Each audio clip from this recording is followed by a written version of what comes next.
जय माता दी साथियों, मैं नरेंद्र विश्वकर्मा आप सभी का अपने इस चैनल नरेंद्र विश्वकर्मा में हार्दिक स्वागत करता हूं। आज मैं आपको पर्यावरण शिक्षण शास्त्र के कुछ सूत्र बताऊंगा। तो पर्यावरण शिक्षण के सूत्र निम्न हैं। प्रथम सूत्र है ज्ञात से अज्ञात की ओर, विशिष्ट से सामान्य की ओर, पूर्ण से अंश की ओर, प्रत्यक्ष से अप्रत्यक्ष की ओर, सरल से जटिल की ओर, स्थूल से सूक्ष्म की ओर, विश्लेषण से संश्लेषण की ओर, अनिश्चित से निश्चित की ओर, अनुभव से तर्क की ओर, मनोवैज्ञानिकता से तार्किकता की ओर। तो सबसे पहले तो आपको ये जो सूत्र हैं इन्हें याद करना होगा कि पर्यावरण शिक्षण के सूत्र कौन कौन है, क्योंकि पेपर में यहाँ सब्जेक्ट निकल कर आता है कि इनमें से कौन सा पर्यावरण शिक्षण का सूत्र नहीं है। तो कौन कौन से हैं? ज्ञात से अज्ञात की ओर, विशिष्ट से सामान्य की ओर, पूर्ण से अंश की ओर, प्रत्यक्ष से अप्रत्यक्ष की ओर, सरल से जटिल की ओर, स्थूल से सूक्ष्म की ओर, विश्लेषण से संश्लेषण की ओर, अनिश्चित से निश्चित की ओर, अनुभव से तर्क की ओर, मनोवैज्ञानिकता से तार्किकता की ओर। देखते हैं सबसे पहला ज्ञात से अज्ञात की ओर। यह सूत्र जो है ये क्या कहता है? ज्ञात से अज्ञात की ओर सूत्र का तात्पर्य है, जब भी हम बच्चे को कक्षा क्लास में जाते हैं तो सबसे पहले उसे हम पढ़ाते हैं कि आप उसकी बेसिक देखते हैं, उसका बेसिक ढांचा किस रूप में है। तो सबसे पहले हम बच्चों को वह जानकारियां देते हैं जो उसे ज्ञात होती है। जैसे कि हमें कक्षा 5 के बच्चे को पढ़ाना है तो सबसे पहले उसका बेसिक देखते हैं, उसी कक्षा 4 में जिसने पढ़ा पढ़ रहा है कि नहीं पढ़ रहा है। अर्थात उसके बेसिक में जोड़, घटाना, गुणा, भाग, इन सब चीजों को देखते हैं। भिन्न कि उनसे उसका बेसिक कंप्लीट है कि नहीं है। और जब हम उसकी बेसिक की जानकारी हो जाती है कि कंप्लीट है, फिर उसे हम अज्ञात की ओर ले जाते हैं। अर्थात जो उसकी क्लास से संबंधित क्वेश्चन है उनको हल करवाते हैं। तो यह था आपका ज्ञात से अज्ञात की ओर। अर्थात जो बच्चे में सबसे पहले जानकारी होती है उसका निरीक्षण करते हैं, इसके बाद उसे जो जानकारी नहीं होती है उसे देते हैं। अगला है विशिष्ट से सामान्य की ओर। तो विशिष्ट से सामान्य की ओर इसे निम्न नामों से भी जाना जाता है। एक तो कहते हैं आगमन से निगमन की ओर। इसी को क्या कहते हैं? आगमन से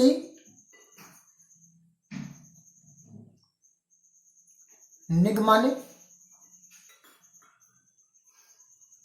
की ओर। इसको कहा जाता है उदाहरण से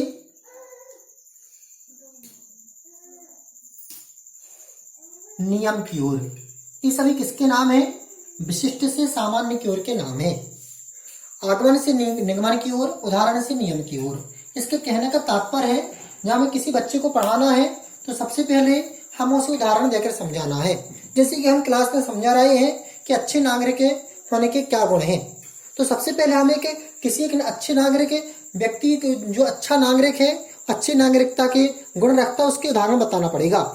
जैसे हम किसी अच्छे नागरिक के गुण बता रहे हैं नागरिक शास्त्र में, तो हम अच्छे नागरिक के गुण में बताएंगे महात्मा गांधी।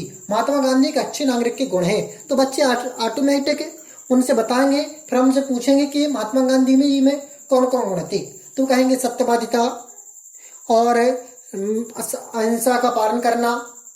तो यही सब ज्ञान क्या हो जाएंगे? अच्छे नागरिक के गुण हो जाएंगे। तो विशिष्ट से सामान्य की ओर, आगमन से निगमन की ओर, उदाहरण से नियम की ओर, ये तीनों नियम एक ही हैं। इसमें सबसे पहले बालक को उदाहरण दिया जाता है, इसके बाद उससे को क्या करते हैं? समझाते हैं। जैसे हम अच्छे नागरिक के गुण समझाना है तो हम उसे किसी के अच्छे नागरिक का उदाहरण देंगे, फिर उस बच्चे से कहेंगे कि इनमें कौन कौन से गुण हैं, तो वह उनसे गुण क्या करेगा? ऑब्जर्व करेगा, खोजेगा।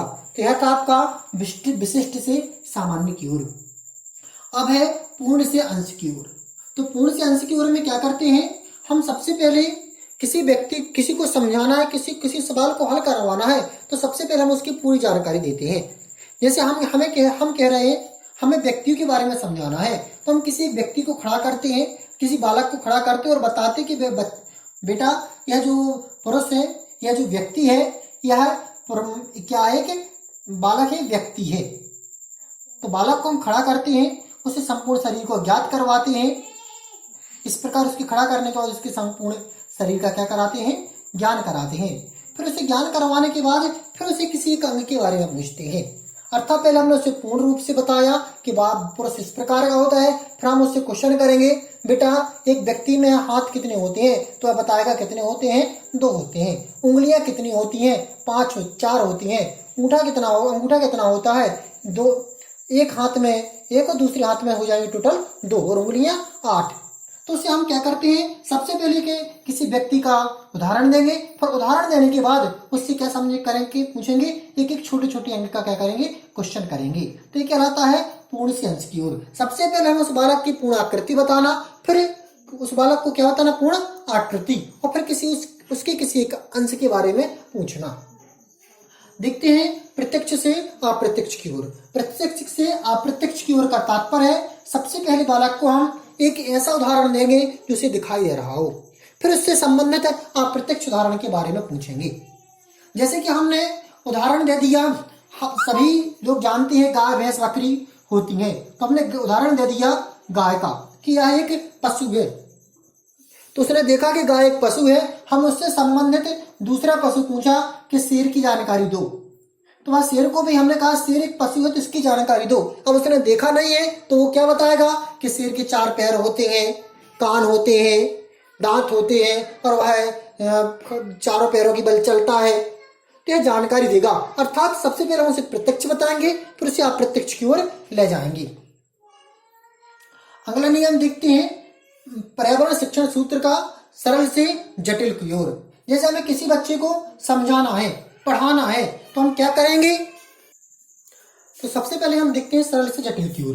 जब हम किसी बालक को पढ़ाते हैं तो हम उसे क्या करते हैं, जो उससे छोटे छोटे जानकारी हो तो उन्हें पढ़ाते हैं। जैसे हमें मान लें कि हमें बालक को किताब पढ़ना सिखाना है, बालक को क्या करना है, किताब पढ़ना सिखाना है। तो हमें किताब पढ़ना सिखाना, तो हम क्या करेंगे, सबसे पहले उसे वर्णमाला का नॉलेज देंगे, फिर इसके बाद 12 खड़ी बताएंगे, फिर इसके बाद छोटे छोटे वर्णों को जोड़ेंगे जैसे राम, कम, और फिर इसके बाद उसे बड़े बड़े वर्णों को जोड़ेंगे। तो हमने क्या किया, किताब पढ़ाने के लिए सबसे पहले उसे छोटे सरल चीजों को बताया, फिर उसे किसकी ओर ले गए, कठिन की ओर रह गए। तो यही था आपका किताब सरल से कठिन की ओर। हमने ऐसा तो नहीं किया कि सबसे पहले उसे किताब पढ़ने के लिए बड़े बड़े शब्द दिए हों फिर छोटे शब्द दिए हों, ऐसा नहीं किया ना। हमने सबसे पहले छोटे शब्दों का अध्ययन करवाया, फिर इसके बाद उसको किसी शब्दों की ओर लगाए, बड़े शब्दों की ओर। अब देखते हैं स्थूल से सूक्ष्म की ओर। तो देखें स्थूल से सूक्ष्म की ओर में क्या करते हैं, इसका दूसरा नाम आपको याद रखना है, स्थूल से सूक्ष्म की ओर इसे कहते हैं मूर्त से अमूर्त की ओर। अमूर्त क्या है और अमूर्त क्या है, अर्थात जो हमें दिखाई दे वह मूर्त है और जो दिखाई ना दे वो क्या है, अमूर्त है। तो सबसे पहले हमें क्या करेंगे, उसे जो मूर्त जानकारी है उसे बताएंगे, फिर उसे अमूर्त की ओर ले जाएंगे। अर्थात जिसमें बालक तर्क नहीं कर सकता पहले हम उसे बताएंगे, जिससे उसकी कोई ज्यादा परेशानी माइंड में ना उत्पन्न हो तो उसको हल करवाएंगे। फिर इसके बाद कुछ ऐसे एग्जाम्पल देंगे जिसमें उसे क्वेश्चन करना पड़े और तर्क करना पड़े कि ऐसा क्यों आया, तो बच्चे से क्या होता है अच्छी तरह से समझ में आता है। अब स्थूल से सूक्ष्म की ओर, इसको आप एक और वेरी वेरी मोस्ट प्रोवर्ब या कहें तो कथन याद रखना।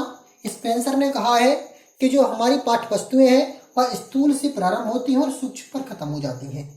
स्पेंसर ने क्या कहा है, बालक की जो पाठ्य पुस्तकें हैं वह स्थूल से प्रारंभ होती है और सूक्ष्म में खत्म हो जाती है। ये आपको क्या करना है, याद रखना है। अब देखते हैं विश्लेषण से संश्लेषण की ओर। तो विश्लेषण से संश्लेषण का जो नियम होता है आपको समझने के लिए ये समझना अच्छी तरह से, क्योंकि विश्लेषण और संश्लेषण ये 2 विधियां हैं, वहां पर भी मैं आपको समझाऊंगा। तो पेपर में आता है कि कौन सा विश्लेषण है कौन सा संश्लेषण है। तो विश्लेषण का तात्पर्य विग्रह करना, तोड़ना, और संश्लेषण का तात्पर्य जोड़ना। तो सबसे पहले हम क्या करते हैं, बच्चे को किसी भी, जैसे हमें कोई भी वर्ण समझाना या हमें किसी वस्तु को समझाना है, जैसे हमने कहा ये 10 रुपए हैं, तो सबसे पहले हम 10 रुपए को क्या करेंगे, 10 खंडों में तोड़ देंगे।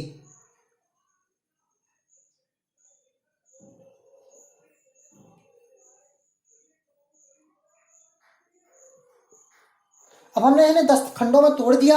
अब उसे संश्लेषण की ओर कहेंगे, बच्चों से कहेंगे कि इन्हें मिलाओ, और जब वो बच्चा मिलाएगा तो क्या हो जाएंगे, जुड़ जाएंगे। फिर हम उन्हें कहेंगे कि काउंट करो कितनी संख्या है, तो बताएगा 10 संख्या है। तो इस प्रकार होता है विश्लेषण से संश्लेषण की ओर। अर्थात सबसे पहले हम बच्चे के सामने विग्रह करके सवाल कर रख देंगे और बच्चे से कहेंगे इसे जोड़कर बताओ, तो आसानी से इस विधि से कर सकता है।